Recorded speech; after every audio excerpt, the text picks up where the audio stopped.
hermano firmar ahí, ¿ya?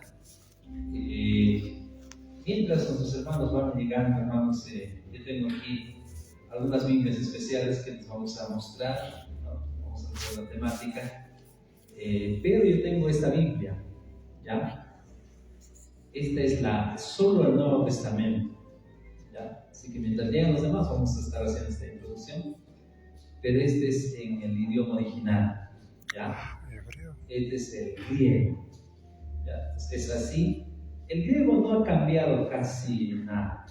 Es casi, prácticamente esto es lo que escribió la escritura de Lucas, Mateo, Pablo, ¿no? Entonces, este es el Nuevo Testamento. Esta Biblia ustedes, si desean, pueden adquirir.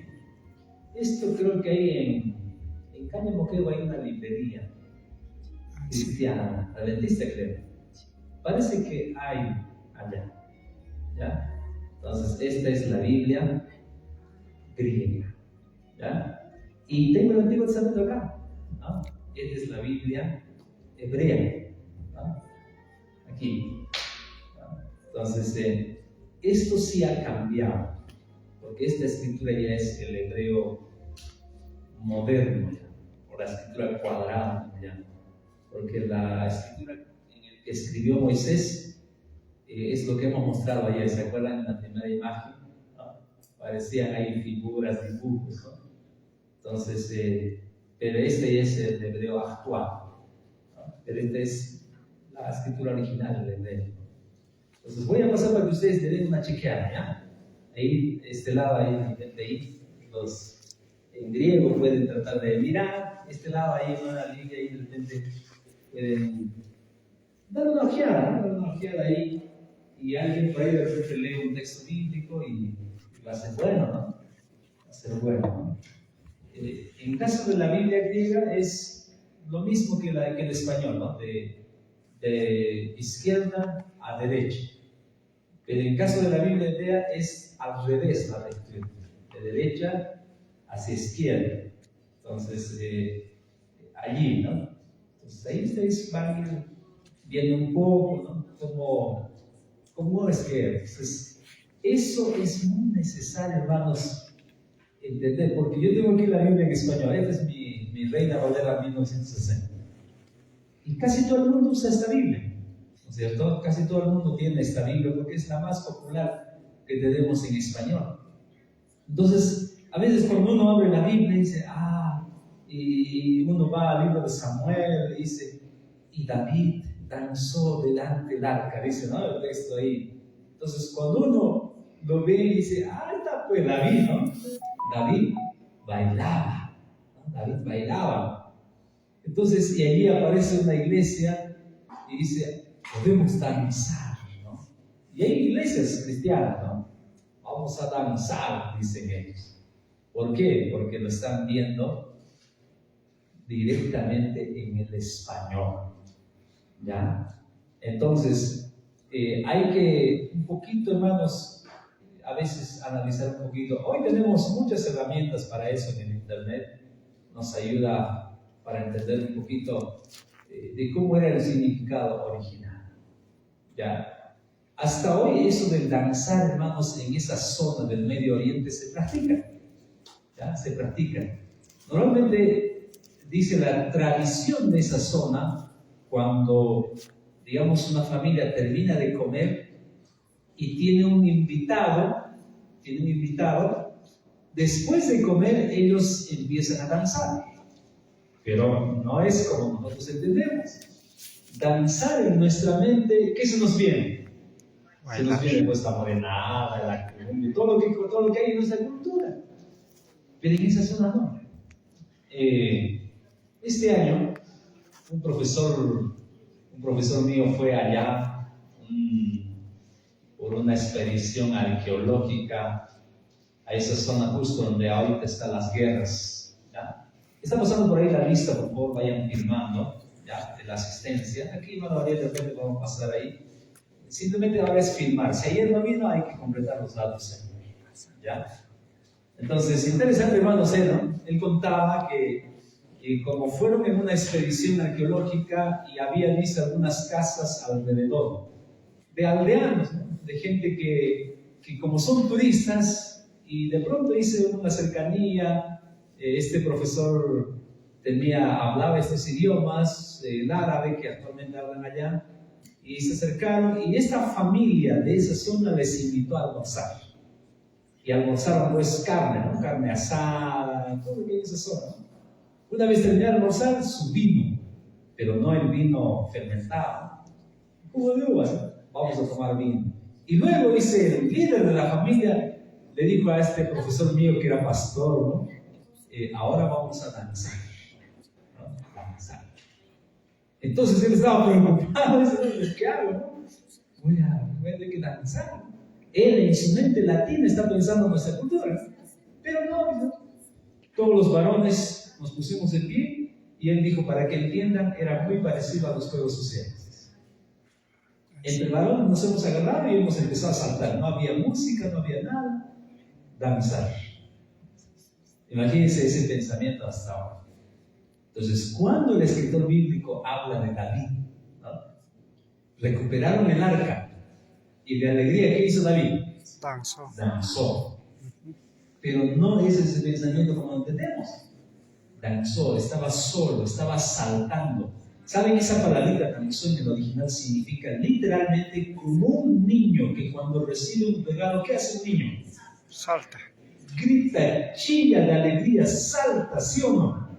Ese es danzar en el idioma original. Entonces, ahora viene el latino, el peruano. Dice, David danzó. Pues podemos danzar, ¿no? Entonces, lo están viendo a veces como si la Biblia se hubiera escrito en español, en castellano. La Biblia no se escribió en castellano, queridos hermanos. ¿Está bien? ¿Está pasando la Biblia por ahí? Sí, para que todos tengan la oportunidad. Ahí está. Para aquí también, una vez que terminen, pasen a este lado y den una chequeadita ahí. Vamos a leer algún texto bíblico ahorita, ¿ya? Entonces, eso, hermanos, necesitamos un poquito conocer, ¿ya? Y así hay varios problemas allí. Entonces, cuando esto se traduce, en la traducción algunas palabras sufren, porque a veces hay palabras que en ese idioma existen y en este otro idioma no existen. Algunos ejemplos sencillos. ¿Cómo se dice bandera en quechua?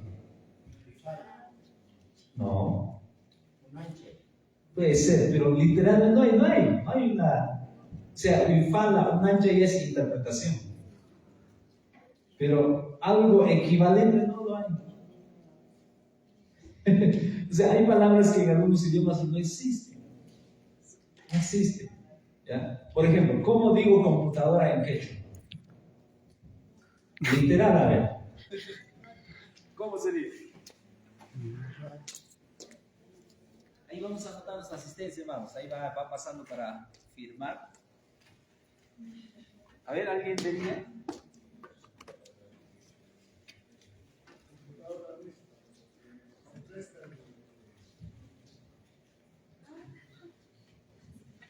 En el idioma quechua, pastor, hay nombres que no se puede mencionar, por eso que se presta cuando dice Nesta, se presta el idioma Nesta.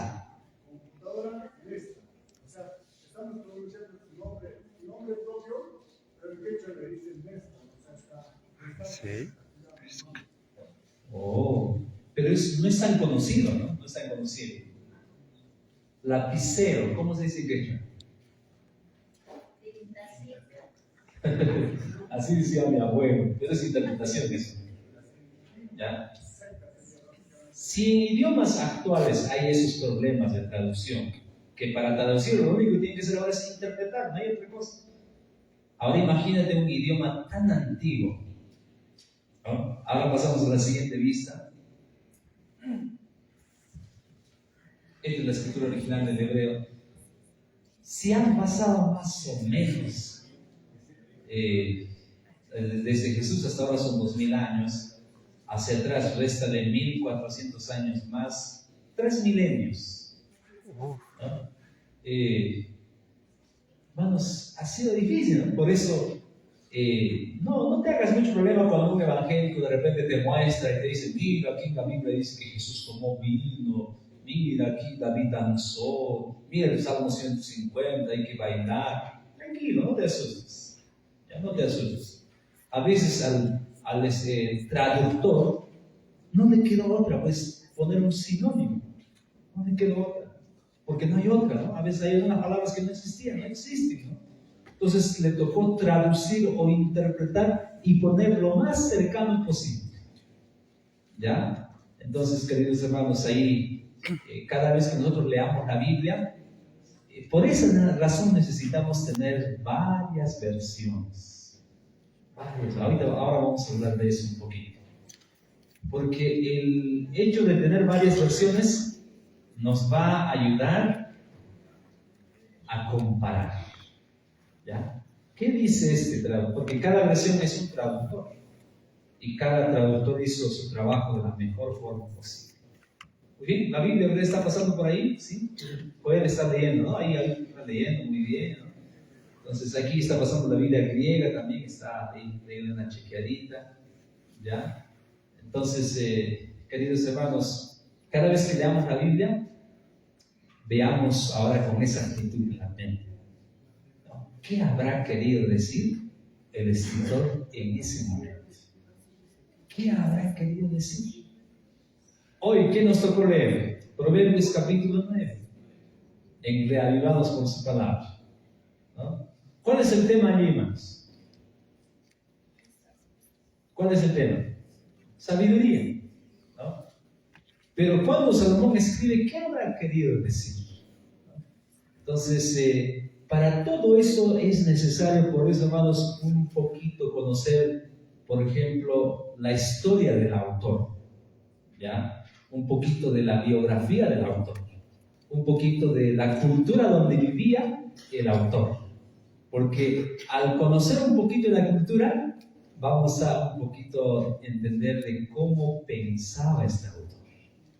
Si Moisés hubiera vivido aquí en Puno, o Salomón hubiera vivido aquí en Puno, ¿cómo hubiera escrito el libro de Proverbios?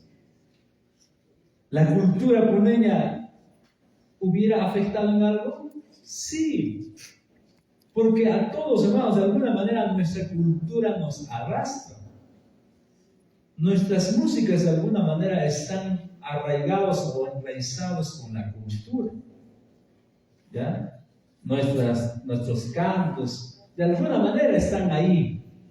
Entonces, por esa razón, queridos hermanos, al leer, cada vez que ahora leas la Biblia, te vas a poner a pensar, ¿qué quería decir el escritor? ¿Qué dirán en la escritura original? ¿No? Muy bien, ahí está. ¿Les gustaría leer un poquito? Yo escogí el versículo 9 y el versículo 10. ¿Qué dice en español? A ver, ahí lea. ¿Alguien quiere leerlo en español? Ahí Daniel creo que está listo. ¿Quieres leerlo en español? Sí, pero es en traducción del lenguaje actual. Ya, no hay problema. Ya, dice la palabra de Dios. Todo el versículo 9. Educa al sabio y aumentará su sabiduría. Enséñale algo al justo y aumentará su saber. 10. Todo el que quiere ser sabio, que comience por obedecer a Dios. Conocer al Dios Santo es dar nuestras muestras de inteligencia. Wow. Muestras de inteligencia, dice la parte final. Sí. Otra versión, a ver qué dice. A ver, Marita. Da al sabio y será más sabio. Enseña al justo y aumentará su saber. El temor de Jehová es el principio de la sabiduría, y el conocimiento del Santísimo es la inteligencia. Muy bien. Da al sabio y será más sabio. Esto se arrastra desde versículos anteriores todavía. Enseña al justo y aumentará su saber. El 10. El temor de Jehová es el principio de la sabiduría. ¿Qué más? Y el conocimiento del Santísimo es la inteligencia. ¿Qué podemos extraer de esto, queridos hermanos? Entonces ahora un poquito vamos a ver qué tipo de género es esta parte. ¿Ya? Hay varios tipos. Los tipos, conocer esos tipos de géneros nos ayuda a interpretar y nos facilita. ¿Ya? Pero no es historia, esto no es historia. ¿Ya? Las historias tienen otro formato. ¿Ahí? ¿Dónde están las Biblias, hermano? ¿Está pasando por ahí? Algunos querían tocarlo, dicen, no quiero tocar la Biblia. Y como un hermano dice, pastor, quiero tocar su manto. Dice, no toque nada. Muy bien, muy bien. Aquí también, ¿dónde está? Por ahí, ya desapareció la Biblia, creo. Ahí pueden una chequeadita. Ahí. Este lado está el Nuevo Testamento. Luego, el Antiguo Testamento va a venir por este lado y el Nuevo Testamento va a pasar a este lado. ¿Ya? Así, para que ustedes denle una chequeadita. Ya, bien. Vamos a mirar aquí ese texto bíblico y vamos a leer, ¿ya? Ustedes van a repetir después de mí. Versículo 9 estamos, ¿ya? Muy bien. 1, 2, 3. Ten. Esa palabrita de este lado, aquí, para ustedes sería de este lado. Deberíamos leer de este lado, cuando dice Proverbios 9 al 10, pero este es de este lado, de veces. ¿Ya? Lo contrario. Donde dice 9, así, a este lado tenemos que leer. ¿Ya? Muy bien. La segunda palabra, Lihakam. Lejekam. Ahí está. Waihekam. Wajekam. Ahí está. Jod. Hot. Jodá. Jota. Ahí está, ¿no? Litzadik. Lexari. Wayotsekeli. Wow. Es raro ese idioma, ¿no? El Señor por alguna razón habrá escogido ese idioma para que su palabra quede escrito allí, ¿no? ¿Por qué el Señor no escogió el español? ¿Se ha preguntado usted alguna vez? Sí, muchas veces. O el inglés, que es más popular. ¿Por qué un idioma que hoy es prácticamente muerto? Hoy en esas zonas donde están las guerras, no hablan este idioma, sino hablan el árabe. Claro, lo tienen en las escuelas el hebreo moderno y todo lo demás, pero el idioma popular de esas zonas es el árabe, ¿no? Y el Señor escoge un idioma así. Todos esos puntitos que ustedes están viendo aquí, ustedes han visto, hay puntitos, ¿no? Aparecen 2 puntitos, rayitas. Esos son vocales, ya son vocales. Pero cuando Moisés escribió, no habían esos vocales. La escritura original es sin vocales. Entonces, ¿cómo se sabía pronunciar con la A o con la E o con la I, con la U? Ellos lo sabían de memoria. Lo sabían de memoria. Cuando veían una palabra, sabían si el significado era con la A, o con la E, o con la I, con la U, ¿no? En el hebreo hay más de 7 o 8 vocales. Algunos son vocales medias, ¿no? Y nosotros en el castellano solamente tenemos 5 vocales, pero en el otro es más complicado. Solo que en el castellano hay que conjugar, ¿no? Por ejemplo, el verbo comer, ¿no? Comer. Vamos a conjugar. Yo como. Tú comes. Tú comes. Él come. Nosotros comemos. Pero en el hebreo no. No existe eso, como, come, comes, no. Es una sola palabra. Los sonidos van cambiando. ¿Ya? Bien, vamos a entrar directamente ahí a la siguiente, por favor, si no. ¿Dónde está la Biblia, hermano? ¿Dónde está la Biblia? Por favor. Ahí yo debo regresar con Biblia a casa. Muy bien. Ahí va a regresar aquí, no está este. Algo pasó aquí, hermano Franklin, la pantalla creo que se ha agrandado mucho. Es introducción al Antiguo Testamento. Vamos a ver un poquito de introducción, la importancia, los idiomas, el canon del Antiguo Testamento, la organización del canon de los libros del Antiguo Testamento, el texto del Antiguo Testamento, la historia y las versiones bíblicas y géneros. La siguiente, ¿qué es el Antiguo Testamento? Leemos todos, ya 2, 3. Se le llama Antiguo Antiguo Testamento. Testamento. Primera sesión de 39.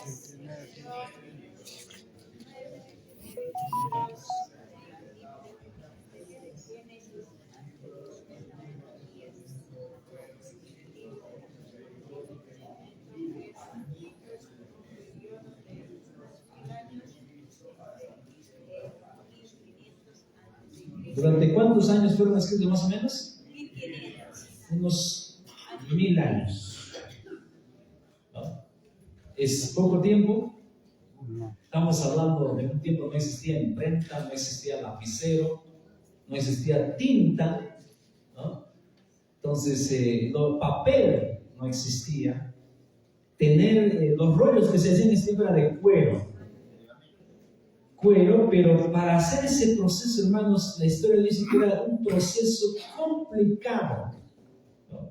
Quiere decir que alguien que tenía un rollo era gente pudiente, ¿ya? Era muy costoso hacer ese proceso, porque no es sacar el cuero al animal y ya empieza a escribir ahí, no. Tenía que ser un proceso de secado, de lavado, había todo un proceso para que pudiese perdurar por lo menos algunas décadas.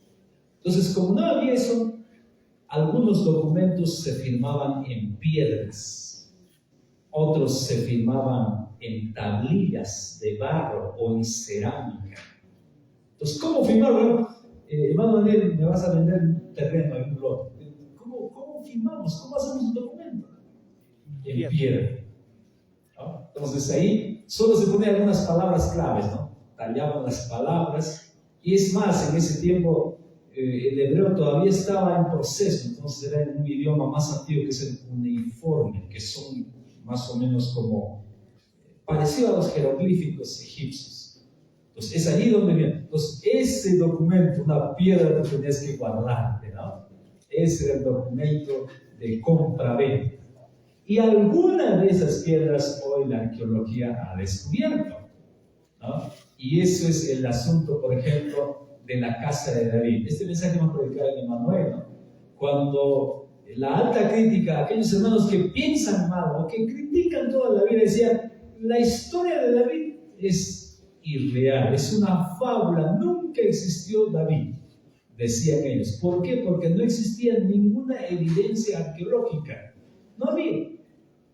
Pero hace algunos años atrás la arqueología descubre una piedra, solo una piedra, y una piedra ni siquiera de los propios hebreos o de los israelitas, sino una piedra de otra nación, de otros reinos, de los sirios, donde se jactaban de haber conquistado a la casa de David. Y aparecía ahí literalmente la casa de David. Y la casa de David se refiere a toda su generación, sus hijos, nietos, su linaje que han reinado en Judá. Entonces, cosas así. Bien, la siguiente, por favor. ¿Cómo llama la escritura a esta sección de la Biblia? La misma Biblia, ¿qué dice del Antiguo Testamento? Lo llama las Escrituras, en 1 Corintios 15:3. Entonces, en este texto, cuando dice Escrituras, se está refiriendo al Antiguo Testamento. También lo llama la ley de Moisés, los escritos de los profetas y los salmos, en Lucas 24:44. Y es más, aquí se le está haciendo la división que se conocía en el Antiguo Testamento. ¿Qué más? Se le conocía también como la ley y los profetas, Mateo 5:17. O la ley, San Juan 10:34. También se le conocía como Antiguo Pacto, 2 Corintios 3:14. Entonces, la Biblia, cuando ustedes encuentran estas frases o estas referencias que están viendo aquí, se está refiriendo al Antiguo Testamento. ¿Está bien? Entonces, cuando usted ve las Escrituras, no está hablando de todo el... homiléticamente yo puedo interpretar lo que se refiere a toda la Biblia, pero literalmente se está refiriendo al Antiguo Testamento. En la siguiente, esto ya hemos visto ayer, idiomas del Antiguo Testamento, escrita en 2 lenguas. La Biblia es un libro que no solo tiene variedad de estilos, géneros literarios y formas de expresión, sino que fue escrita ¿en qué? Hebreo, ¿cuánto por ciento? Casi todo, 95%. Y arameo, solamente un 5%. ¿Qué partes de la Biblia fue en arameo? Algunos fragmentos del libro de Daniel, básicamente, y de Esdras. ¿Ya? Entonces, pero la escritura es el mismo, solamente es el sonido. Es como el portugués y el español que tienen la misma escritura. ¿Ya? La asistencia está pasando por ahí, también no se olviden de filmar, por favor, no se olviden de filmar la asistencia. ¿Dónde está la...? Ahí está, vamos filmando, ¿ya? Muy bien, siguiente. Vemos aquí Isaías, un fragmento de lo que se encontró en el Mar Muerto, ya en esas cuevas famosas del Qumran. Esta partecita de Isaías 5:13. Por tanto, mi pueblo fue llevado cautivo porque no tuvo conocimiento, y su gloria pereció de hambre, y su multitud se secó de sed. Esa partida. Interesante, cuando ustedes ven esta escritura que es de mucho tiempo atrás, no se ven los capítulos, no se ven los versículos. ¿Cuándo aparecieron esos? Porque cuando Moisés escribió, no escribió con capítulos ni con versículos, sino que ya después hay un grupo que se llaman los masoretas, los que se dedicaban de copiar. Y ellos tenían que ser tan perfectos, hermanos, que cuando se equivocaban en un punto o en alguna cosita, quemaban ese rollo para que no exista error. Tenía que ser una copia perfecta. Una copia de un libro pues demoraba como un año, queridos hermanos, ¿no? A mano, ahí con exactitud, ¿no?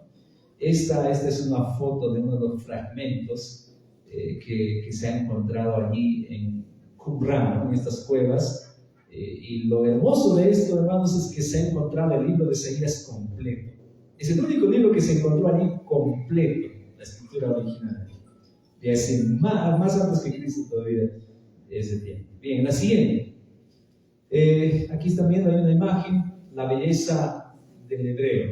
Este idioma, hermanos, es muy rico, ¿ya? Cuando se traduce al español, ya no es lo mismo, ¿ya?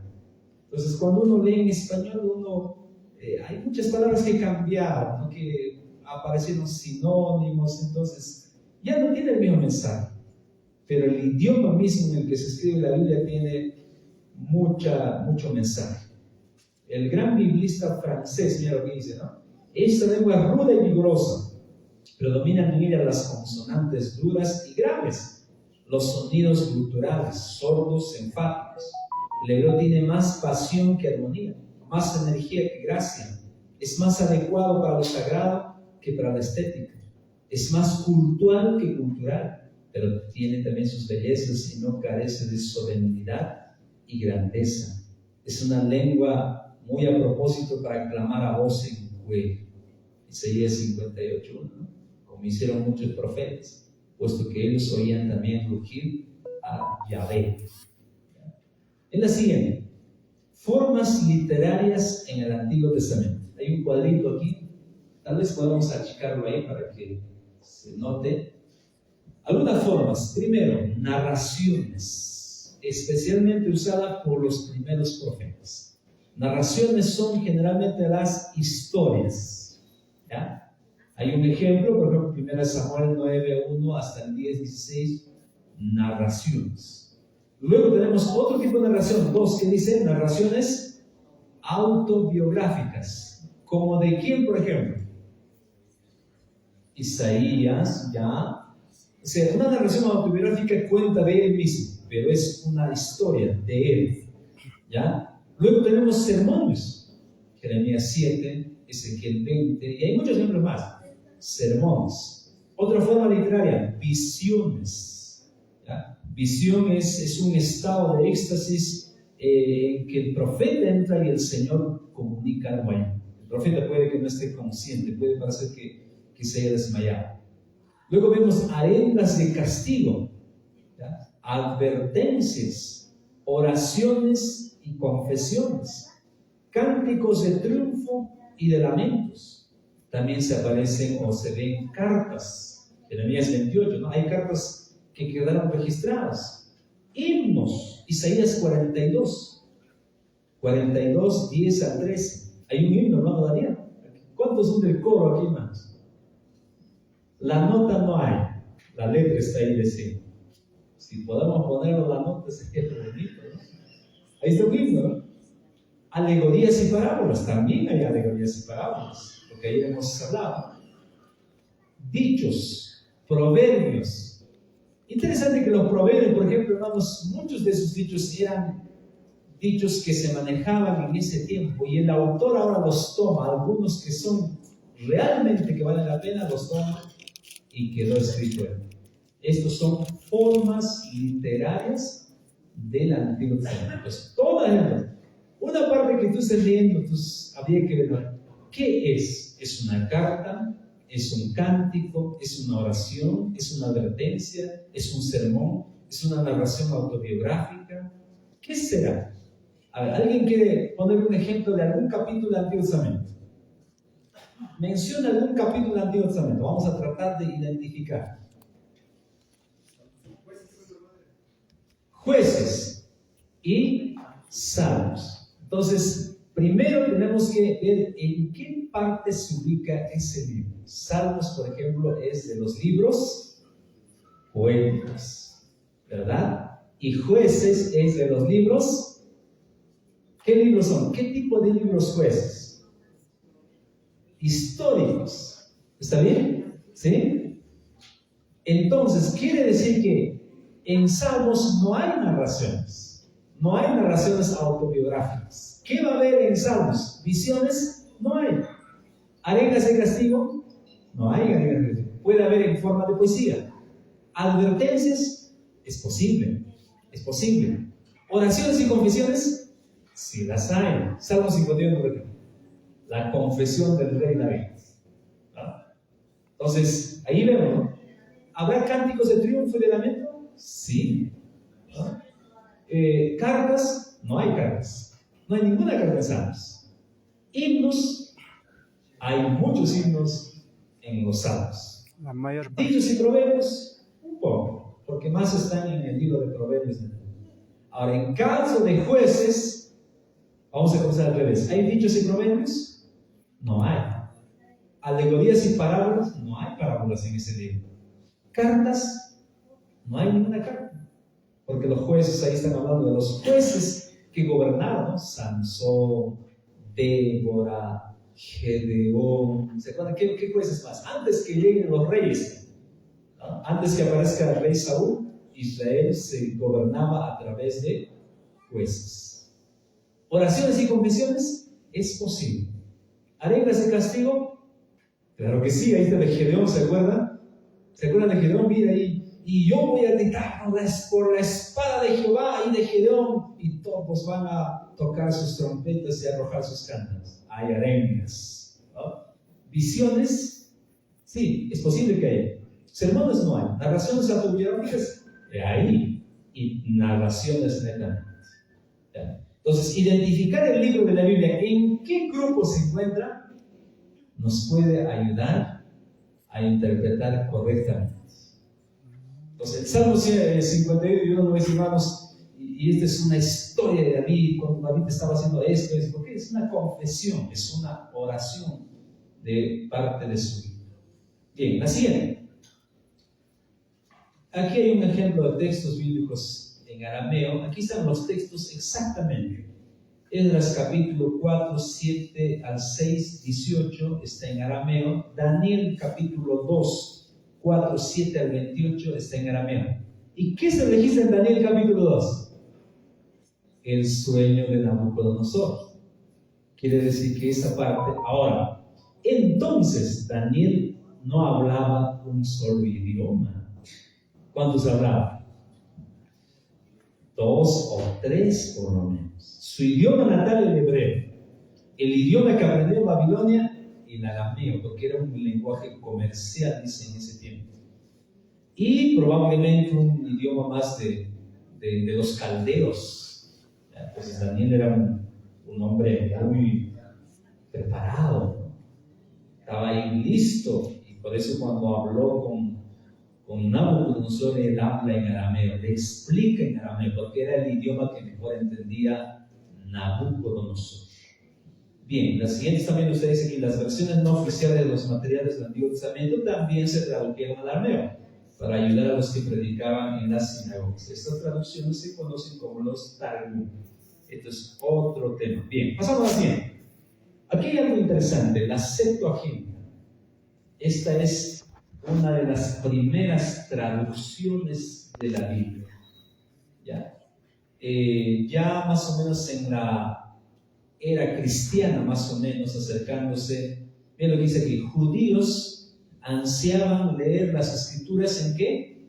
En un idioma que pudieran entender, y tomaron las medidas necesarias para que los libros del Antiguo Testamento se tradujeran ¿a qué idioma? Al griego. Esta es la famosa traducción que hoy se conoce como la Septuaginta. ¿Por qué Septuaginta? Porque la historia dice que posiblemente eran como 70 sacerdotes que traducen la Biblia. ¿Y por qué ellos no querían leer en hebreo? Posiblemente el hebreo se estaba yendo en un lenguaje tal vez ya no era tan conocido de repente en Israel. Es como, ahora por ejemplo, ¿cuál es el idioma más popular aquí? Castellano, ¿no? Castellano. El quechua muchos hablan, pero no es el idioma. Tú no vas al banco en quechua, no vas a Aymara. Claro que muchos entienden. Entonces posiblemente eso haya pasado y un grupo de sacerdotes allí, eruditos en ese momento, dicen vamos a traducir. Entonces todo el Antiguo Testamento lo traducen al griego.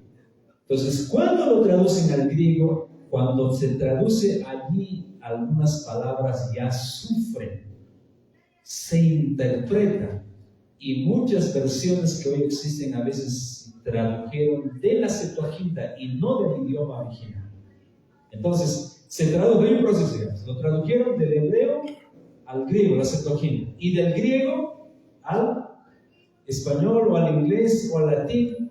Pues allí, hermanos, hay un proceso que puede traer problemas. Por eso es importante que la traducción que usted tenga sea una traducción que se haya traducido no de la Septuaginta, sino de la escritura original o de los manuscritos originales. ¿Está bien? Bien, ahí ven una foto más o menos de esa versión. La siguiente, importancia del Antiguo Testamento. Los orígenes son explicados en el Antiguo Testamento. ¿Qué cosa? Origen del mundo. ¿Qué más? El origen el día de reposo. Del día de reposo. ¿Qué más? El origen del matrimonio. El origen del pecado. El origen del pueblo de Dios. El origen de los sacrificios de oración aceptables. ¿Qué más? El origen del diezmo. O sea, el Antiguo Testamento es el libro de los orígenes, especialmente Génesis. ¿Ya? Allí está el origen, queridos hermanos. ¿Ya? El origen del pueblo de Dios. Bien, pasamos a la siguiente. El ministerio de Cristo explicado ahora en el Antiguo Testamento. Vemos aquí varios textos. Por ejemplo, Hechos 17, 2 a 3. Dicen, Pablo acostumbraba a predicar, declarando y exponiendo por medio de las Escrituras. Miren esa palabrita, por medio de las Escrituras. ¿Qué cosa de las Escrituras? Antiguo Testamento.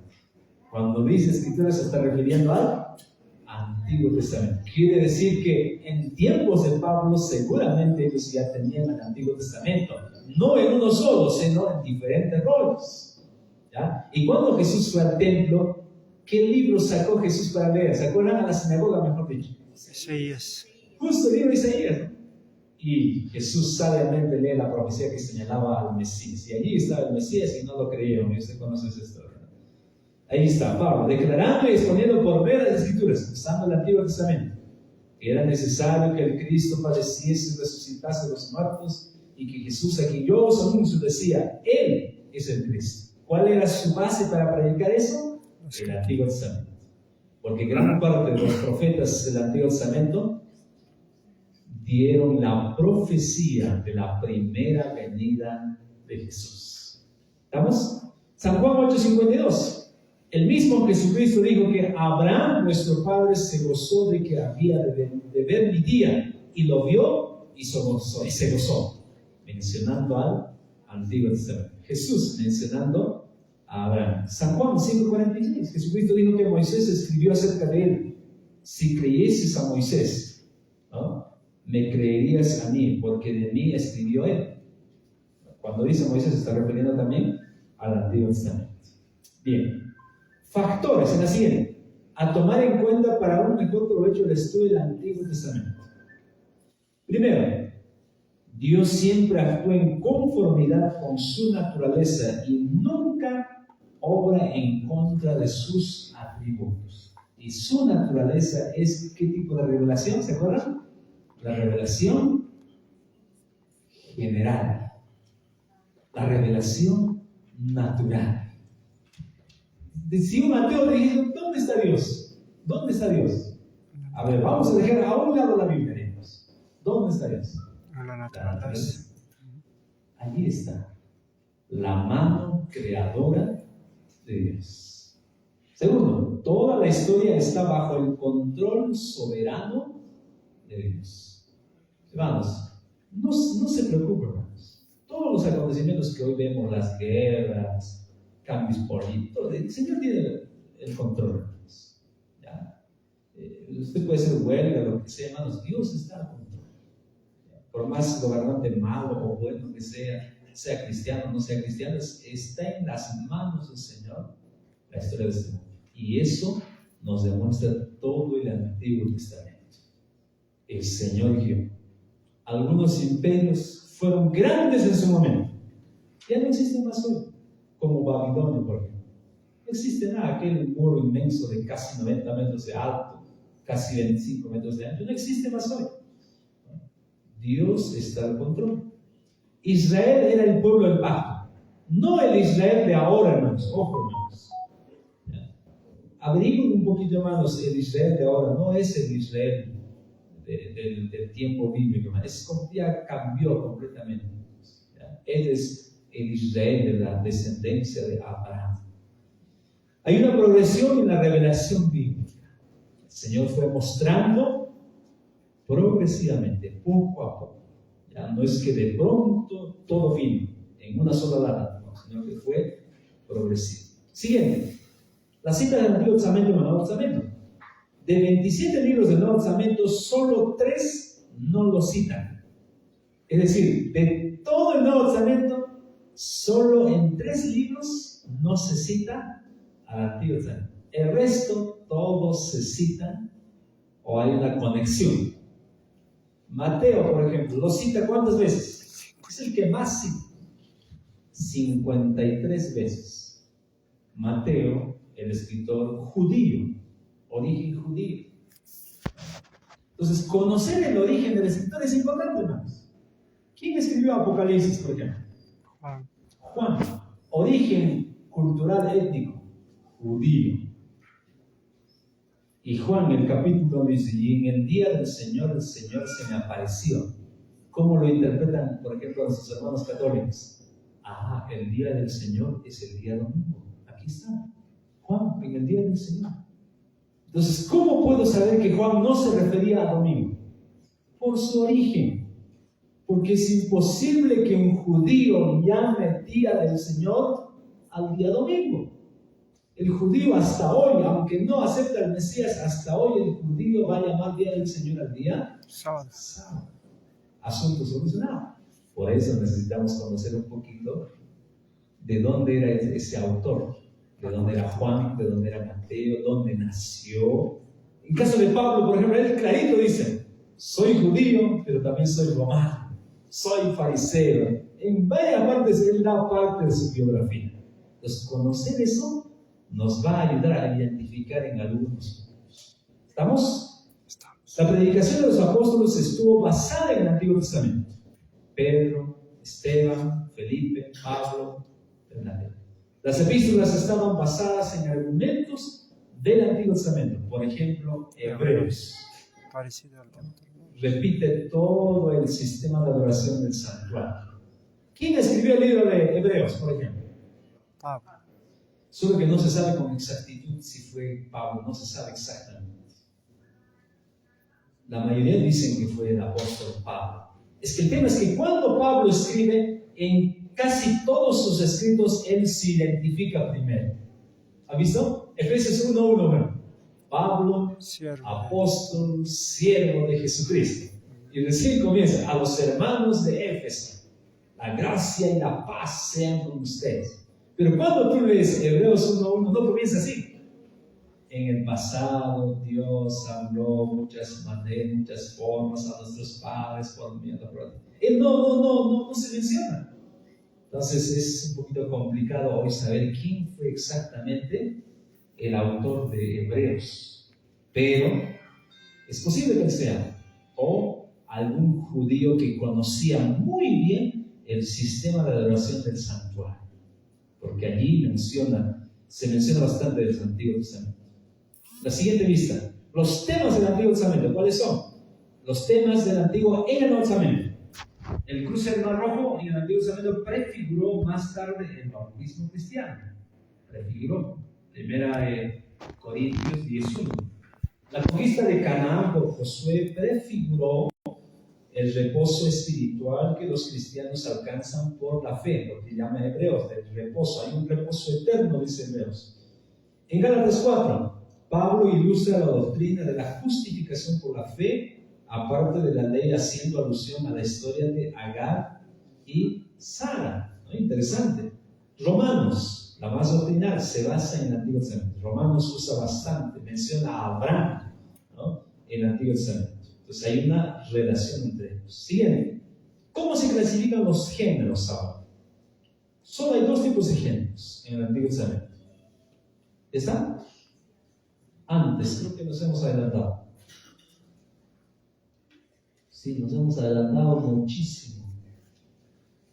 Diapositiva 19. Ok, prosa y poesía. ¿Ya? Dos géneros en todo el Antiguo Testamento: prosa y poesía. ¿Qué es prosa? A ver, aparece ahí. Un clic más. Ok, no sé si logran leer ustedes. Esta transmite información, historia, biografías, contratos, cartas, anuncios. A todo eso se le llama prosa. ¿Ya? Prosa. Narración. Prosa. ¿Ya? Es que cuando uno lee en el español, todo parece ser igual. ¿Ya? Pero cuando uno va a los idiomas originales, hay algunos marcadores, algunas palabras claves que nos ayudan a identificar si esto es prosa o si esto es poesía. ¿Ya? Bien, vamos a hacer un paréntesis. ¿Dónde están las Biblias, hermanos? Por ahí, o ya desaparecieron las Biblias. Por ahí está la Biblia, está girando la Biblia hebrea, la griega, ahí está. Ahí está, algunos hermanos lo están estudiando, ¿no? Eso está muy bueno, hermano. Hay que dar un breve estudio ahí, hermano Pérez. Entonces, prosa es historia, ejemplos, historia, en el Antiguo Testamento. Ejemplos: Éxodo, capítulo 1, ¿es historia? Historia. Es prosa. Entonces no lo puedo interpretar como una poesía. Una poesía puede interpretarse como símbolos, pero una historia no. Una historia tiene una hilación, un inicio y un fin. A todo eso se llama trama. ¿Ya? Éxodo 1, ¿cómo comienza? ¿Cuál es la historia de Éxodo capítulo 1, por ejemplo, hermanos? ¿Cuál es la historia? Moisés, ¿no? Su nacimiento. Hay una historia, ¿no? O sea, hay historias maravillosas, y hoy el mundo de las películas de Hollywood, muchas veces los ha sacado como una película. Por eso hay todas unas novelas de José, de Moisés, ¿no? Sacaron mucho provecho. ¿Por qué? Porque hay una historia hermosa en la Biblia, hermanos. ¿Ya? Una historia con milagros, con cosas así gigantescas que ocurrieron. Bien. Y poesía. Esta trasfunde las emociones del autor. Se basaba en tres máximas: forma, contenido y función, que básicamente son los salmos, desde Job, ¿no? En Job vemos prácticamente el primer capítulo es narración, y luego comienzan las poesías. Y es largo, ¿han visto? Cuando vienen los tres amigos, ¿de dónde sacaron tanto conocimiento? ¿Quién escribió esa parte? No lo escribió Job, lo escribió Moisés. ¿No?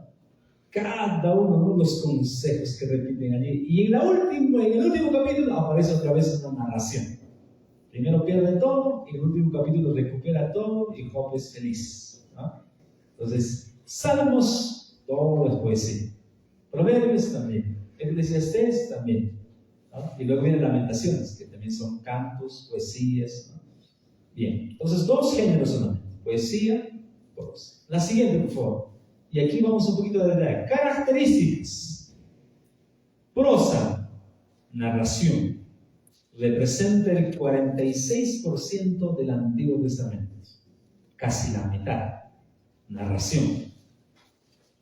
¿Cómo es la narración? En tercera persona. Y Moisés subió al monte. Y estuvo en el monte, ¿cuántos días? 40 días. Y después de 40 días, regresó. Y cuando Aarón lo vio, su rostro brillaba. En tercera persona. ¿Se entiende, no es cierto? En tercera persona. ¿Cómo sería en primera persona esa narración? Y yo subí al monte y estuve 40 días. Y regresé después de 40 días y mi rostro estaba iluminado. Primera persona. Y en segunda persona, ¿cómo sería? Y él subió al monte. Yo, tú, él, ¿no? Y él subió al monte. Esa es tercera persona. Segunda persona. ¿Cómo sería en segunda persona? ¿Ah? Y tú subiste al monte y estuviste 40 días. Pero la narración que dice, y Moisés estuvo en el monte 40 días. Tercera persona. ¿Ya? Narración. Presenta una secuencia o serie de acciones reales o imaginarias que le suceden a unos personajes. Hay personajes. En la prosa también está el discurso. Es un poquito diferente. Representa el 24% del Antiguo Testamento. Usa la primera persona. Interesante. La narración es en tercera persona, pero el discurso es en primera persona. Un ejemplo de un discurso del Antiguo Testamento de cualquier parte, hermanos, en primera persona. A ver, un ejemplo, hermanos, un ejemplo. Vamos a recordar todas las historias, recuérdate, pero en primera persona. Que alguien cuente su propia historia en la Biblia, a ver. ¿Aquí? Daniel 2, por ejemplo. Yo, Nabucodonosor, si no me equivoco. Ya, es discurso. ¿Qué más? A ver, otro más.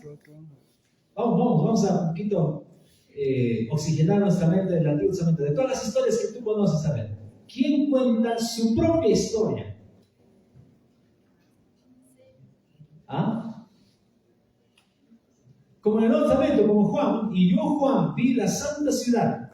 Primera persona. Eso es discurso, no es una narración. María, decías. Josué. Claro. Josué, cuando el pueblo estaba rebelde, y Josué ya tenía cerca de 80 años. Más de 100 años ya tenía Josué. Cuando les digo, ustedes decidan a quién van a servir. ¿Se sirven a los dioses o al Señor? Porque yo y mi casa servían al Señor. Hay parte del discurso. Ahora alguien dirá, ¿para qué? ¿Qué necesito saber si es discurso, narración? Bueno, esto nos ayuda a entender mejor si el autor está hablando de él mismo o está contando una historia. Es decir, narración está contando una historia. Discurso está contando de sí mismo, para más sencillo. ¿Está bien? Poesía representa el 30% del Antiguo Testamento. El Antiguo Testamento tiene mucha poesía, algo que en el Nuevo Testamento es escaso. ¿Ya? Es un lenguaje escrito en líneas. Los salmos, por ejemplo, no es seguido, han visto, ¿no? Jehová es mi pastor, nada me faltará. Poesía. Experiencia relacionada con el uso de las imágenes. Se usan imágenes, se usa la naturaleza, se usa un montón de imágenes. Expresa emociones. ¿Ya? Emociones. Avanzamos. Subgéneros, ahora hay estos subgéneros, esto es solamente para mencionar, ¿ya? Porque si no vamos a, de repente, mucha información. Hay otros subgéneros: narrativa, historia, leyes, oráculos de salvación, anuncios de juicio, apocalíptica, lamento, alabanzas, proverbios, sapienciales, epistolar, que es cartas, ¿no? También hay en el Antiguo Testamento. La siguiente vista, aquí hay un poco más detallado, hermanos: prosa, poesía y profecía. ¿Se ve? Tal vez podemos achicar un poquito ahí. En prosa, ahora está más detallado. 3 cosas: historia, narración, ley. ¿Ya? Historia, narración, ley. Profecía: oráculos de salvación, anuncios de juicio, apocalipsis. ¿Ya? Y en esto de profecía, hermanos, muchos de ustedes saben ya que en la Biblia hay 2 tipos de profecía: la clásica y la apocalíptica. La clásica es una profecía para el tiempo del autor, y la apocalíptica es para tiempos finales. De la apocalíptica en el Antiguo Testamento es básicamente Daniel, ¿ya? Parte de Ezequiel, parte de Isaías, y en gran parte de las demás profecías que están allá son clásicas, es decir, para el tiempo del autor. Muchos de ellos, en su gran mayoría, ya se cumplieron. Poesía: salmos, libros sapienciales. Ahí están lamentos, alabanzas, otros, proverbios. Bien, avanzamos. Entramos a la poesía rápidamente. Lo siguiente. Dentro de la poesía tenemos cánticos populares. Tenemos cánticos de trabajo. ¿Aparece ahí? Sí. Cánticos de trabajo, ahí están los textos. Números 21. Cantos de burla, números 21. Sátira, crítica. ¿Ya? En Isaías 23. Cantos de banquetes. Isaías 5. Vemos también elegía, lamento significa esto. Cantos de victoria también aparece. Cantos de amor, el libro de Cantares, ¿no? Cánticos. O sea, dentro de la poesía están los cánticos. También hay cánticos cultuales en la siguiente: súplicas, himnos, acciones de gracias, salmos reales, salmos graduales y cantos de peregrinación aparecen allí. ¿Ya? Salmo 121, por ejemplo, ¿qué dice? Alzaré mis ojos a los montes, ¿de dónde vendrá mi socorro? En ese momento, cuando el escritor no es David en este caso, ¿y cómo habrá estado, hermanos? Posiblemente es Josafat. ¿Cómo habrá estado, hermanos? Alzaré mis ojos a los montes. Posiblemente estaba en un campo de batalla de repente, y él mira la montaña y dice: ¿de dónde vendrá mi socorro? ¿Por qué menciona las montañas? Porque en ese tiempo también, así como ahora, en muchas montañas estaban sus dioses, los lugares altos. Entonces dice: ¿de dónde vendrá mi socorro? No, no viene de él. Mi socorro viene de Jehová, que hizo los cielos y la tierra. Qué linda poesía. Cambia. Siguiente: literatura sapiensal. Vemos acá, hay un término aquí, de repente es un nuevo mashal, es una sentencia, una máxima o un dicho breve que encierra doctrina, moralidad. Algunos ejemplos en Proverbios 1 hasta 9. También aparecen refranes. En Proverbios aparecen muchos refranes. Proverbios, netamente. Enigma, adivinanza. ¿Hay alguna adivinanza en la Biblia? ¿Dónde aparece una adivinanza en la Biblia? Vamos a regalar este librito. ¿Quién quiere decirle más? A ver, Carlos. Ajá, esa poesía es... Otro libro vamos a regalar de Juan Carlos. Aquí, una novedad de Juan Carlos. De Sansón, ¿se acuerdan? ¿Cómo era esa poesía? ¿Qué es más dulce que la miel y más fuerte que el león? ¿Así es la poesía? Adivinanza. Hay adivinanza también en la Biblia, ¿no? Interesante. Sentencia numérica, poema didáctico sapiencial. O sea, hay muchos detalles en la Biblia, ¿no? Vamos a encontrar hasta poesía, hasta adivinanza. Bien, pasamos al canon del Antiguo Testamento. ¿Ya? Aquí, si no nos vuelven al lado. Bien, atentos aquí. Canon hebreo que pensamos primero. ¿Qué significa la palabra canon? O en alguna iglesia dice: ¿qué es canon? Pastor, es pues la marca de la cámara, ¿no, pastor? Dice: no, canon, pues, la mejor marca, ¿no? pero en este caso no se refiere a eso. ¿Dónde está la lista, hermanos? ¿Dónde está la lista? ¿Ya todos firmaron? Hoy día hemos regalado para los 9 primeros que han llegado, ¿no? ¿Dónde está la lista, hermano? La lista, ¿dónde está la lista? Tiene que firmar su asistencia, hermanos.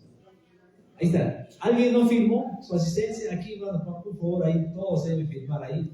Mañana vamos a hacer muchas sorpresas. Bien. ¿Qué significa canon? Ustedes ven aquí la etimología, ¿no? Caña, una vara larga, regla, ley, modelo, dice el significado etimológico. Canon, raíz semita que significa caña de medir. Puede ser para nosotros un metro, ¿no? Cinta de medir, para medir. ¿Cuánto mide? Entonces, a eso significaría canon. En la actualidad, sentido activo, libro canónico en cuanto a normas de fe y de ley. Entonces, cuando se dice canon, está diciendo por qué este libro aparece en la Biblia y el otro libro, ¿por qué no? O sea, ¿por qué? ¿Cuál fue el criterio para medirlo? ¿Ya? A eso se refiere canon bíblico. Siguiente. Considerar también, esta palabra también sería usada por los griegos para designar una regla vestida de autoridad. Puede ser también teoría. La expresión canon en el Antiguo Testamento sencillamente significa los 39 libros del Antiguo Testamento, aceptados por los protestantes, los cuales fueron escritos por los profetas, historiadores y poetas que fueron inspirados en tiempos precristianos. ¿En cuántos años se escribió el Antiguo Testamento? En más o menos 1000 años. ¿Ya? No solamente se escribieron los libros que conocemos, también se escribieron otros escritos, cuentos, historias, leyendas, fábulas, documentos de contratos, guerras. Hay muchos otros documentos que hoy la arqueología descubre. Entonces, ¿por qué esos otros escritos no son parte del canon bíblico y estos que tenemos sí? O sea, ¿quién los ha? ¿Alguna vez te has preguntado, no? ¿Quién lo ha formado así? ¿No? ¿Qué pastor? ¿Qué sacerdote? ¿No? ¿Quién la iglesia adventista de repente lo ha juntado así? ¿Por qué? ¿No? Entonces, a eso es lo que se refiere el canon. Bien, la siguiente vista, por favor, proceso de formación. Primera etapa. A ver, ¿aparece? Ahí, la primera etapa, ¿qué dice, hermanos? Transmisión oral, es lo que les decía ayer. Es decir, antes del año 1400, más o menos esa es la época del Éxodo. Antes de eso, no existía todavía ningún fragmento escrito de lo que conocemos hoy del Antiguo Testamento. Entonces, ¿cómo se transmitían las historias bíblicas? De manera oral. Es decir, Abraham tenía la responsabilidad de transmitir todas las historias bíblicas pasadas a Isaac de manera oral. Le contaba a Isaac cada mañana: Isaac, Dios creó este mundo en 6 días y el 7º día el Señor descansó, y el primer día creó la luz y el segundo día creó y el tercer día el cuarto. Así, de padre a hijo. Ahora Isaac tenía que ser eso mismo con ¿quiénes? Jacob y los hijos de Isaac, Jacob y Esaú. Ahora Jacob tenía que ser lo mismo con ¿quién? Con sus hijos. Jacob ya tuvo una familia numerosa, ¿no? Toda una iglesia tenía Jacob, ¿no? Sus hijos, ahí sus esposas, contando allí el patriarca. ¿Y José a quién? Sus hijos. Y José le tocó vivir en Egipto, ¿no? Una ciudad completamente pagana, ¿no? Atea. Y allí José ahora cuenta a sus hijos, Efraín y, ¿cómo se llaman sus dos hijos? Manasés. Y así, de padre a eso se llama transmisión oral. Entonces llegó un momento en que el diablo, hermanos, esto el Espíritu Profecía nos ayuda a entender, que paralelamente hizo aparecer fábulas parecido a la historia real de la Biblia. Y aparecieron, dicen, muchas historias del diluvio, de la creación, historias tergiversadas.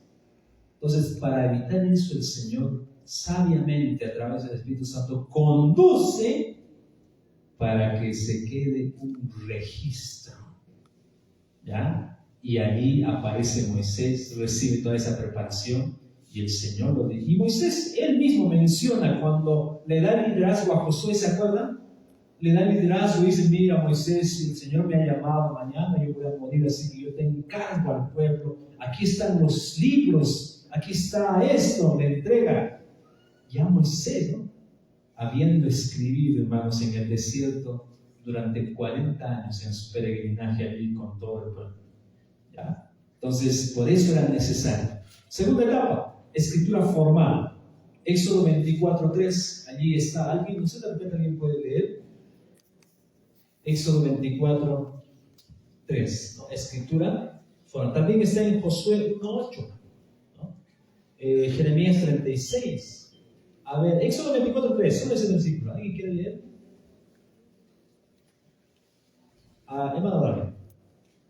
Y Moisés vino y contó al pueblo todas las palabras de Jehová, y todas las leyes, y todo el pueblo respondió a una voz y dijo: haremos todas las palabras que Jehová ha dicho. Todas las palabras de Jehová.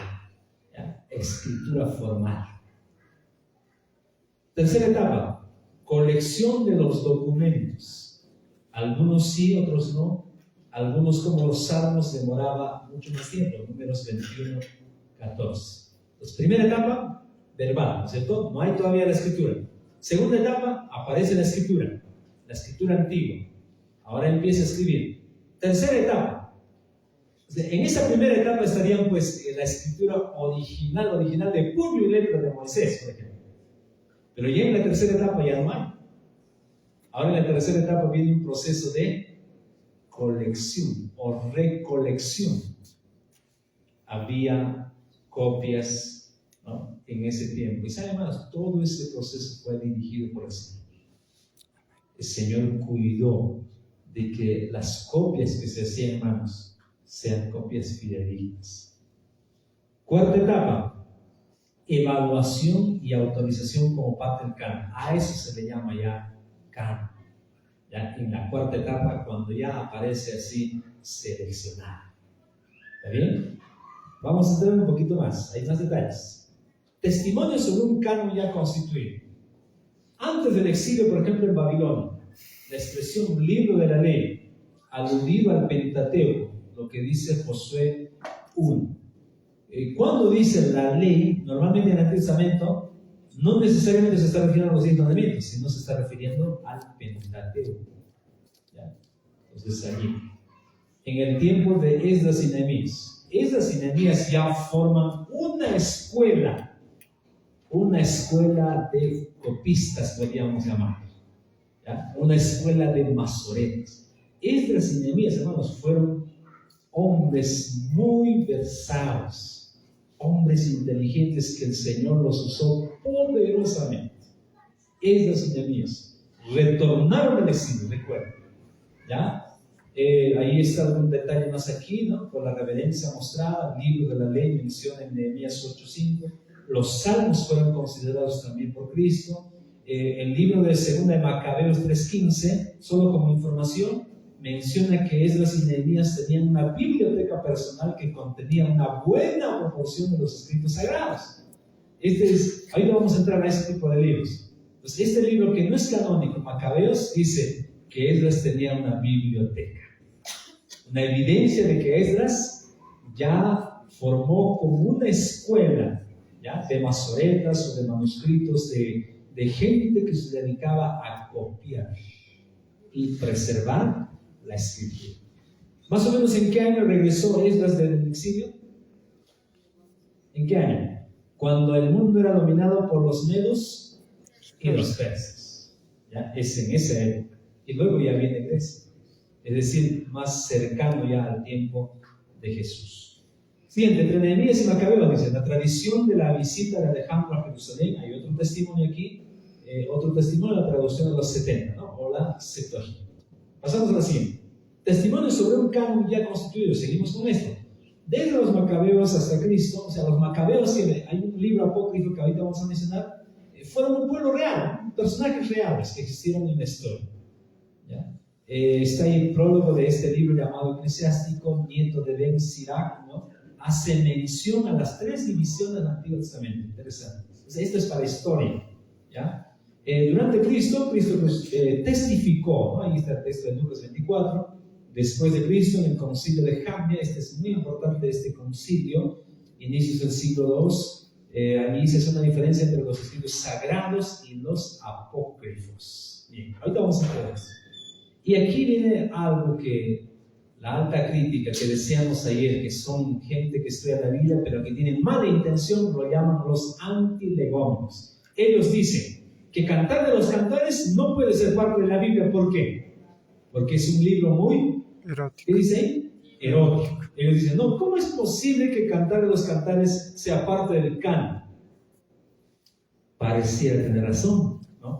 Porque parece ser así Cantar de los Cantares.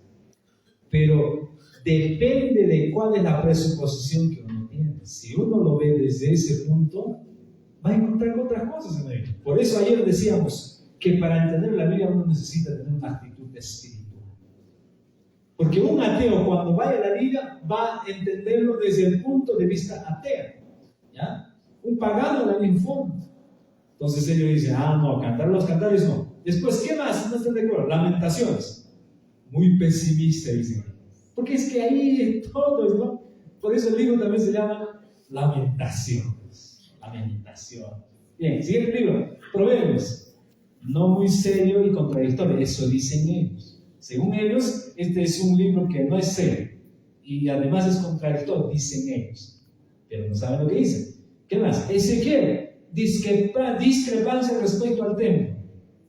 Es que hay una diferencia entre lo que Salomón construyó y lo que Ezequiel ve el templo en el cielo. Ezequiel está viendo el templo del cielo, hermanos.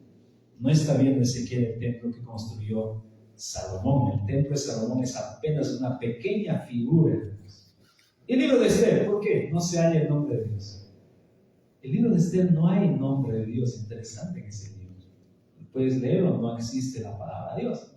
Entonces ellos dicen, no, pues este libro no puede ser inspirado, no puede ser parte del canon. Pero la historia de Esther, hermanos, es una historia de la providencia divina. Pues esto como una manera de ejemplo, hermanos. ¿Ya? Bien, los libros deuterocanónicos y apócrifos. Y en el Antiguo Testamento, ¿no? El siglo II antes de Cristo hasta el siglo I después de Cristo. Apócrifos, ¿a qué se les dice? Viene aquí de una frase griega que significa libro oculto. ¿Ya? Libro atribuido a autor sagrado, que no está, sin embargo, incluido en el canon de la ley. Por eso es que aquí hay una Biblia, yo tengo aquí de la hermana Lili. Esta es la versión Biblia, Palabra de Dios, ¿no? Paulina, ¿no? Ediciones Paulina. Y aquí hay algunos libros que no están aquí en mi Biblia, ¿no? Ahorita vamos a mencionar algunos ahí y vamos a leer algunos textos también que ustedes van a darse cuenta clarito la contradicción que tiene. Entonces, a esos libros que no fueron aceptados en el canon se los llama apócrifos. Ahorita vamos a ver por qué.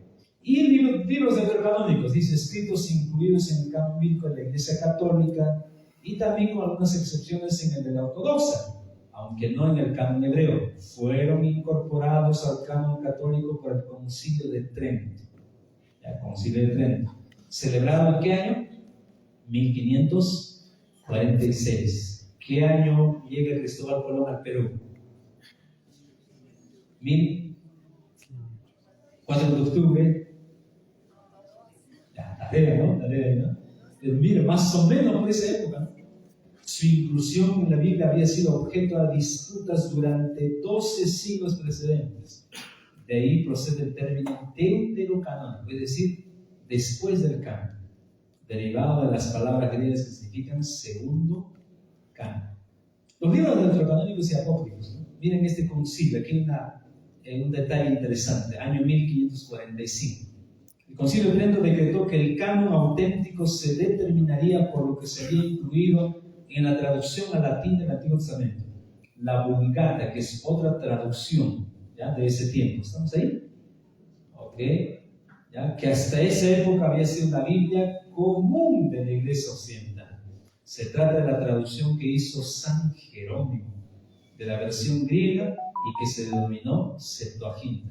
Es decir, esta versión nace de la Septuaginta, de la hebrea tradujeron al griego y del griego a la Vulgata, una versión latina, del latín, o sea, el idioma latino. Bien, este incluyó los textos canónicos de la Biblia hebrea, así como determinados libros reconocidos como canónicos por los judíos alejandrinos. Estos son los denominados deuterocanónicos por católicos y ortodoxos. Si bien los protestantes lo incluyen entre los apócrifos, se enumera al final, bueno, aquí en un artículo. Vamos a pasar aquí a un detalle interesante en la siguiente. Miren, ¿cuáles son esos libros deuterocanónicos y apócrifos? Allí están, ¿se ven? Muy bien, primero, Judith, ¿ya? Sabiduría de Salomón, Tobías, Eclesiástico, o Sirá, aparecen algunos, Baruch, Primera y Segunda Macabeos, y algunas secciones de Esther y Daniel, o sea, adicionan ahí capítulos. Tercera y cuarta de Esdras, no existe eso, ¿no? ¿Cuántos libros de Esdras hay en la Biblia? Solamente hay uno, pero ellos hacen aparecer tercera y cuarta de Esdras. La epístola de Jeremías. Posiblemente Jeremías haya enviado una carta, pero no es parte del canon, no se considera inspirado. Entonces, ¿por qué se le considera deuterocanónicos o apócrifos? Porque tienen una teología equivocada. Teología significa estudio de Dios, es decir, ellos tienen una enseñanza errada acerca de Dios. Por eso dicen teología equivocada. Siguiente, vamos a ver ejemplos. Tobit 12:9, ¿qué dice? Ahí está. A ver, ¿quién quiere leer Tobit 12:9? Ahí se ve. Dar ofrendas nos salva y nos limpia de nuestros pecados. ¿Contradice la Biblia o no? Claro. ¿En qué parte, hermanos, de la Biblia dice que si yo doy ofrenda, Me va a salvar. me va a salvar y me va a limpiar mis pecados? Hay un pensamiento católico hoy actualmente en esto, ¿no? La penitencia, ¿no? ¿Dónde se basa? En este libro, porque en este libro menciona. Siguiente, 2 Macabeos 12, 43-36, oraciones para los muertos. ¿Quiénes oran por los muertos ahora? Los católicos. ¿De dónde sacaron? De este libro de Deuterocanónico. En otro libro de la Biblia no menciona, pero aquí sí. Y ahí viene, ya va a llegar todo santo, ¿no? Órale por mi papá. Y algunos hermanos van al cementerio, ¿no? Voy a ir a predicar, pastor. Van a ir a predicar el evangelio, regresen con 2 sacos de la palabra. No vayas a predicar, hermano, no vas a quedar en tentación ahí. Este libro, Sabiduría, capítulo 3, miren, la doctrina del purgatorio. Allí aparece todo. ¿Ya? Que si tú te mueres y no eres ni bueno ni malo, o sea, más o menos ahora te vas a ir al purgatorio. Una creencia filosófica griega que ya está en este libro de Deuterocanónico, que muchas Biblias lo tienen como esta Biblia. ¿Ya? ¿Qué más? Baruch 3:4. Los muertos pueden orar. Y ahí viene, ¿no? San Pedro, que estás en el cielo, ¿no? Ruega por nosotros. María puede ser nuestro intercesor. Ya murió. Ahí está, ¿no? Sabiduría 8:19-20. Preexistencia del alma. Filosofía platónica. El alma es inmortal. El alma. Se llama Sabiduría 9:15. El cuerpo es malo y el alma, bueno. La dicotomía platónica. Estos son algunos ejemplos. Ustedes pueden leer aquí. Esos libros, hermanos, no tienen nada de malo. El problema es que no son inspirados. Como un libro de historia sí nos puede servir.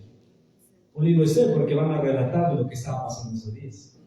Pero para predicar, hermanos, yo tengo aquí esta Biblia. Tal vez tu Biblia también. Normalmente son las Biblias católicas que tienen. Aquí está, Eclesiástico. ¿Y cuántos capítulos tiene Eclesiastés? No es Eclesiastés, este es otro. Eclesiástico tiene en total, a ver, 30 y tantos capítulos, miren. Y son más, ¿no? Más de 40 capítulos, Eclesiástico. A ver, voy a leer al azar, un versículo ahí. 47:1 dice, después de él vino Natán, que se presentó ante David. David fue lo mejor de Israel, como la grasa es lo mejor de los animales que se ofrecen en sacrificio. Entonces uno puede leer, ¿no? De historia me va a servir, pero no son libros inspirados. ¿Por qué? Porque no hay una unidad con los demás libros. Estas cosas que hemos mencionado, ninguno de los demás libros que tenemos en los canónicos enseñan esas creencias o doctrinas. ¿Está bien? Por eso se los llama libros deuterocanónicos o libros apócrifos. Así que en la siguiente, de repente algún hermano viene a tu casa y te dice, hermano, yo quiero leer tu mensaje. El libro de Baruch, capítulo 1 y 3. No, ese no es Biblia, no es inspirado, ese es un libro más. O te voy a leer el libro de Mormón. Tampoco. ¿Ya? Entonces ahí mucho cuidado para ellos, hermanos. Siguiente, la organización del canon. Vamos a ver cómo se organiza. Rápidamente, pasamos hasta la siguiente. Allí. Tenemos ahí 4 más o menos. Canon judío.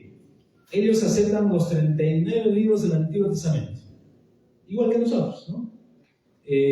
No aceptan ningún libro del Nuevo Testamento. Eso es lo malo. Por eso el Señor desechó ese pueblo. ¿Ya? Solo 39. Canon protestante, nosotros estamos en ese grupo, protestante. ¿Ya? Aceptan los 39 libros del Antiguo Testamento y 27 libros del Nuevo Testamento. Total, 66 libros. ¿Por qué protestante, hermanos? ¿Se entiende eso? No es que estamos protestando, haciendo huelga, nada de eso. Sino que esto comenzó con Martín Lutero. Hay todo un movimiento de la Reforma. Canon católico acepta ¿cuántos libros? 46 libros del Antiguo Testamento, incluidos pues los libros apócrifos o deuterocanónicos, porque normalmente son 39, no son 46. Y aceptan los 27 libros del Nuevo Testamento. Total, ¿cuántos libros? 73 libros.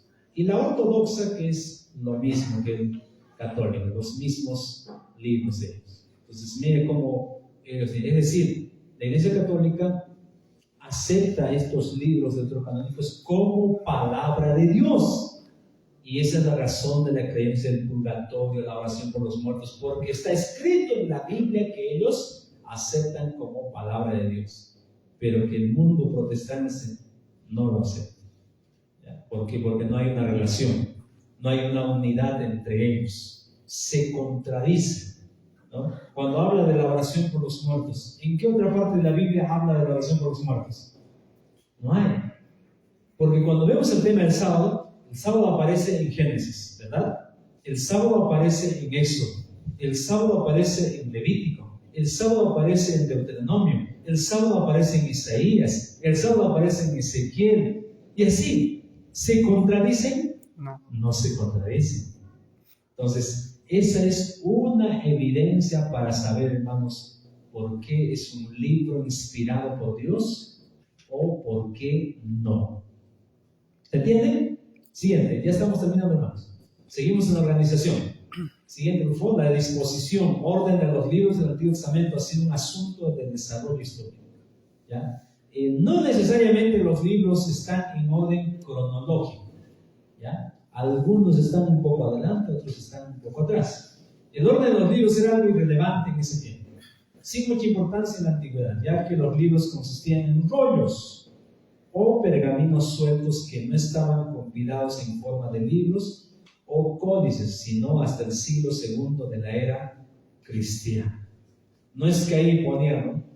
1 de octubre del año 1000 antes de Cristo. No había una fecha ahí para poner exactamente el orden que aparece ahora. De los libros que tenemos en el Antiguo Testamento, hermanos, ¿cuál sería cronológicamente el primer libro históricamente? ¿Génesis está correcto? Sí, está correcto. ¿Y el último libro cuál sería? No, en el Antiguo Testamento. ¿Malaquías está correcto? Pero adentro hay una mezcla, hermanos. Ahorita vamos a ver eso, ¿ya? Organización del canon judío. Vamos a avanzar rapidito allí. Avanzamos en la siguiente. Ahí está el canon judío. Ellos lo dividen en 3. ¿Ya? Solo modo de información aquí. No nos interesa mucho. Ahí está un cuadrito. Cómo lo dividen los 39 libros del Antiguo Testamento. La ley, a lo que conocemos como Pentateuco. Los profetas. Ahí están. Primeros, postreros. En profetas está Josué, en jueces. En nuestro caso, Josué y jueces está ¿en qué? En libros históricos, ¿no? Después, los escritos. Están ahí Poetios, Job, Salmos, ¿no? Es que en la Biblia hebrea, por ejemplo, hermanos, ¿dónde está la Biblia hebrea, hermanos? Por ahí.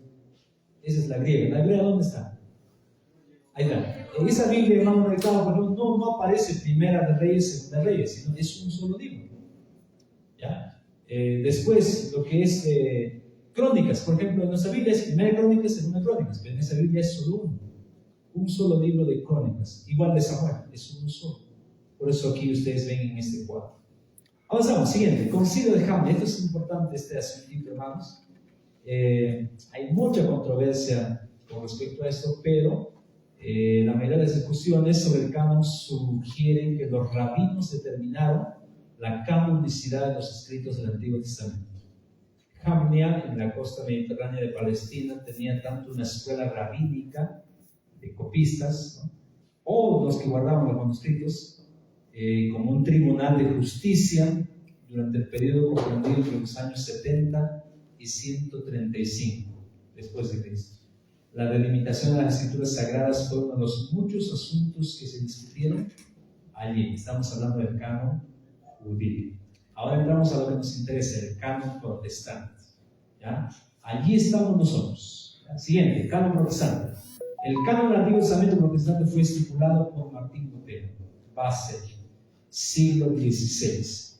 La Biblia protestante excluye los libros deuterocanónicos del Antiguo Testamento debido a que sigue el canon de la Biblia hebrea.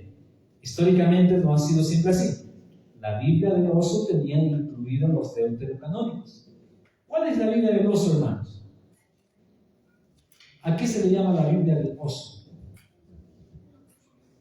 Esta es la Biblia del oso, la Reina Valera. La Reina Valera es conocida también la Biblia del oso. Así que en la siguiente, hermanos, traigan su Biblia del oso. ¿Ya? Bien. Esta Biblia tenía incluido los deuterocanónicos. La Reina Valera había incluido. ¿Pero qué pasó? Estaban ubicados según el orden de la Biblia católica. Porque recuerden que tanto Casiodoro de Reina y Cipriano de Valera son de origen católico. 2 sacerdotes católicos, los que tradujeron esta Biblia.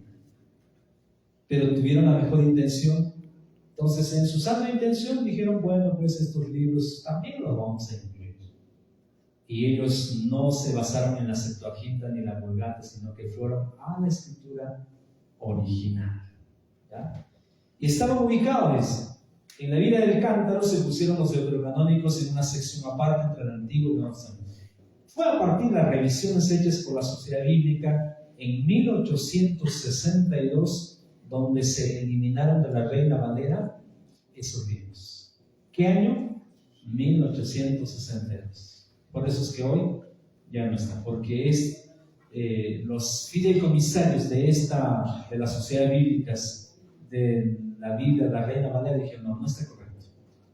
Y lo sacaron esos libros que no son inspirados. Siguiente, división del canon protestante, esto ya lo sabemos. Pentateuco, ahí están los históricos, poéticos, profetas mayores y profetas menores. Cada una es esa división, todos lo sabemos, ¿verdad? En la siguiente, y el canon católico, ahí están los 46 libros. Interesante, después de Nehemías entra Tobías, Judith, Esther con maldiciones, primera, segunda Macabeos, después aparece Job, ¿no? Y después de Lamentaciones aparece este libro, Baruch. Jeremías, una adicional allí. Daniel aparece en el capítulo 14, ¿no? Y otros libros más. Siguiente, canon católico. Esto es interesante también, el orden de los libros. es el Concilio de Florencia, en 1442. Y aquí, en este cuadrito, la siguiente vista histórica, ahí. Este es el orden cronológico de los libros del Antiguo Testamento. Primero está Génesis. Último, ¿cuál es? Esdras y Nehemías. ¿No? O sea, es decir, de acuerdo a lo que ellos narran, este es el orden. Este debería ser el orden de los libros, ¿no? Pero en ese tiempo no era pues importante ponerlo cronológicamente, ¿no? Lo importante era preservar la palabra. Ahí está Génesis, Éxodo, Números, después sería Josué, Jueces. Ahí abajo están los demás libros también, ¿no? Los principales libros del Antiguo Testamento. Las fechas también están ahí, ¿no? El Pentateuco más o menos 1400 a.C., que es la fecha del Éxodo más o menos. Cuando decimos Éxodo nos estamos refiriendo a la salida de Israel de Egipto, ¿ya? Y cruce el Mar Rojo. Y el último sería más o menos el año 538 a.C., en la época de Daniel, ¿recuerdan? ¿No? Cuando retornan allí. Ahí está, ¿no? A este dato. Si desean, no sé si aparece ahí, se nota ahí, de aquí no se ve.